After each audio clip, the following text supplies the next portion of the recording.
Agimat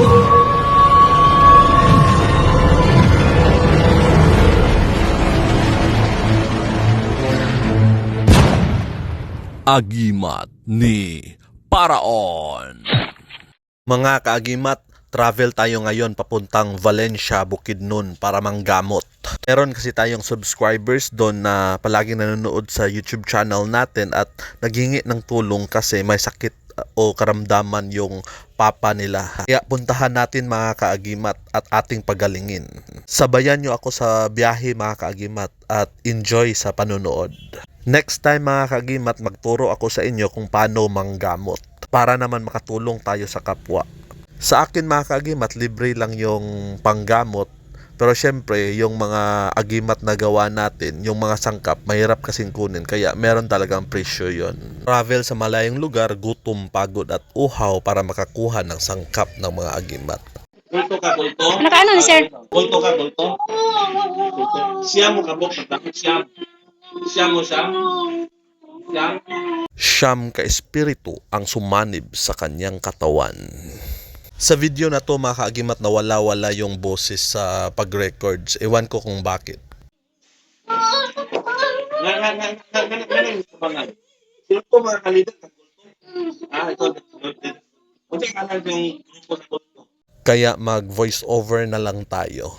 Ma-explain ko pa into Tagalog kasi Bisaya kami dyan. Ang nagkulam sa kanya mga kaagimat ay leader ng isang kulto. Ikaw may leader.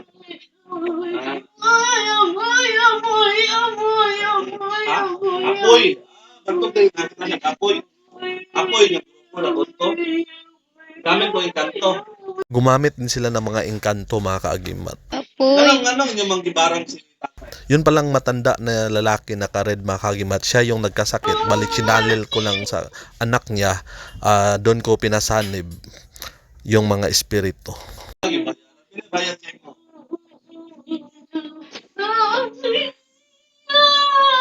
Yung leader ng kulto mga kaagimat na pinasanib ko sa anak ng may sakit ay binayaran ng 5,000 pesos.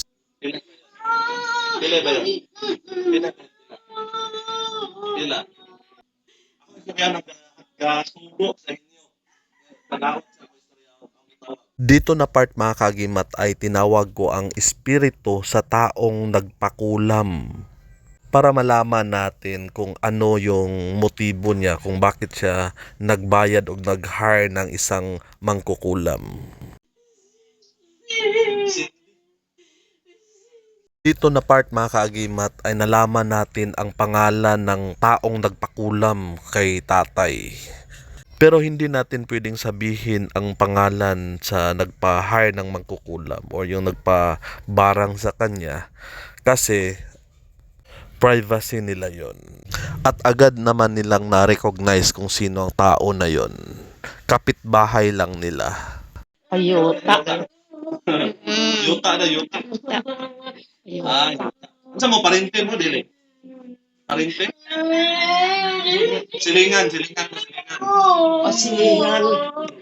Pinakulam pala yung matanda dahil sa lupa. Away sa lupa ang rason mga kaagimat.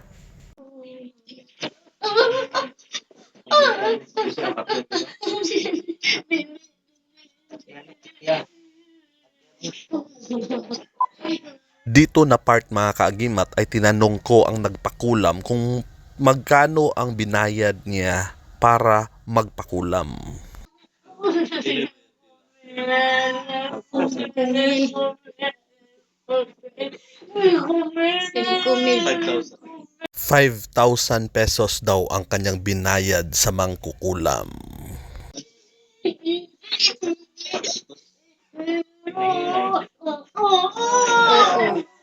Sabi pa ng nagpakulam dito mga kaagimat ay dahan-dahanin daw nilang patayin yung matanda. Ang rason, selos sa lupa. Ay, soya. Soya. Nasuya siya ma. Bitawan. Tingko pa. Tol pa, tol. Gadaot sa inyo ah. Dol pa. Tawag. Diyan. Pinakakusgan. Diyan, padol sa inyo. Antod sa pinaka-ubos. Ah, parang tawag na. Dito na part mga kaagimat, tinawag ko lahat ng espiritu sa mangkukulam o sa mga engkanto, sino nagpagawa ng sakit niya, simula sa highest rank up to the lowest. Dito na part mga kaagimat ay meron namang bagong name ang lumabas ng part ng nagpakulam or mangkukulam. Pero for privacy purposes, hindi lang natin i-share dito. Gamit din mo para sa yun sa yun sa pagbabago. Yun sa pagbabago. Dito na part mga kaagimat ay tinanong ko kung anong ginawa niya sa o sistema niya sa pagkulam. Yun sa yun sa. Yun sa pagbabago. Yun sa may makeup. Ha? Ay, dagong.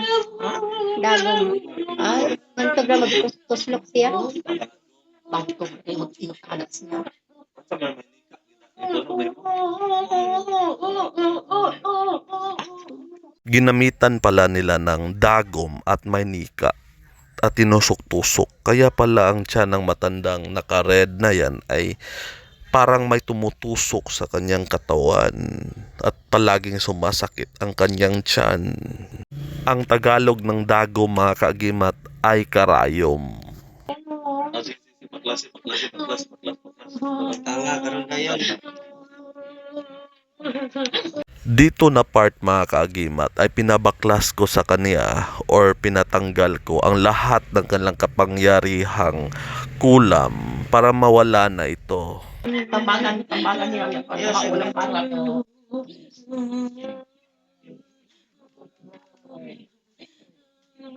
Kailangan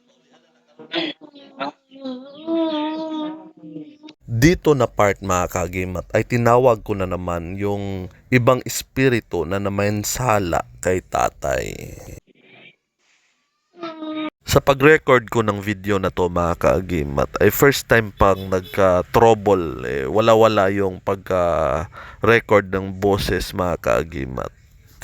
Same gadgets lang ginamit ko pag na-vlog tayo. Sila. Oh. tao ka? Tao? Ukoy daw. Kulto. Ukoy? Kanto? Upoy ka? Pinasa mo kapuyo. Pinasa mo kapuyo. Mo di ay. Sapak matagin sakto gitu. Sapak lagi. Dito na part mga kaagimat ay isang syokoy ang sumanib sa katawan niya. Isang syokoy na nakatira sa creek na meron ding tubig. Sa likod ng bahay nila ay meron palang sapa dyan. Yun sa pagsubo. Yun sa pagsubo. Yun sa gamit mo.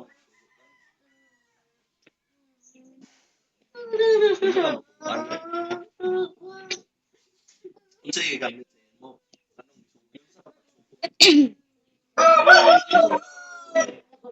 Dito na part mga kaagimat, sinabi ni Shokoy na pinag-utusan lang daw siya sa pamagitan ng dasal, kaya nagawa niya yon. Yun sa pagsubo. Unsa klase ng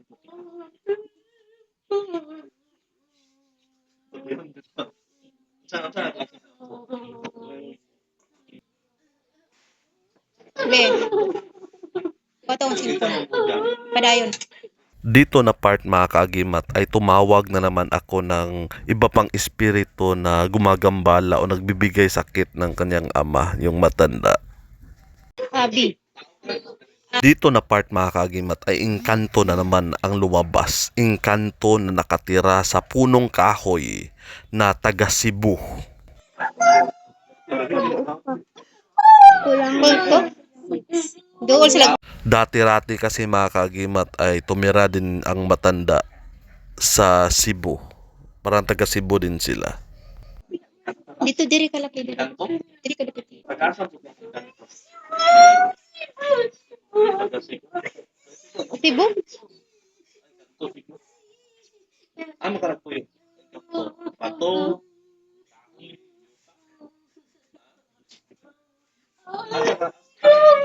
Kahoy. Ano yun?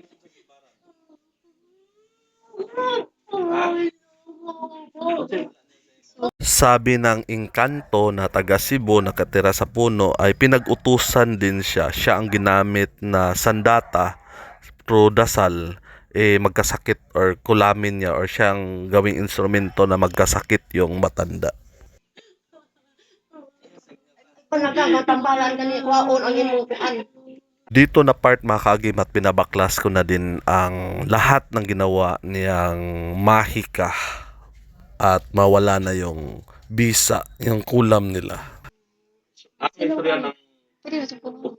itong gadaot mismo. Ang nagsugo. Dito ko dito.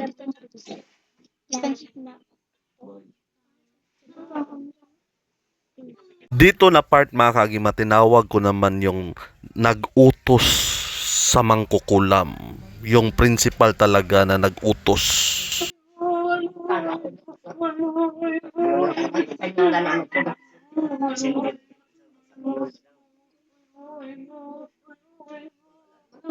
Dito na part mga kaagimat ay medyo napagod na din ako at para matapos na, tatapusin ko na lang silang lahat.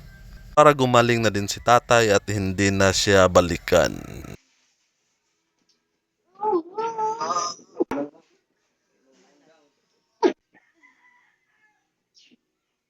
Mga kaagimat, please like, share, comments, and subscribe to our YouTube channel. And follow me on Facebook. At kita-kita tayo sa susunod na video. Ako ang inyong kaagimat na si Paraon.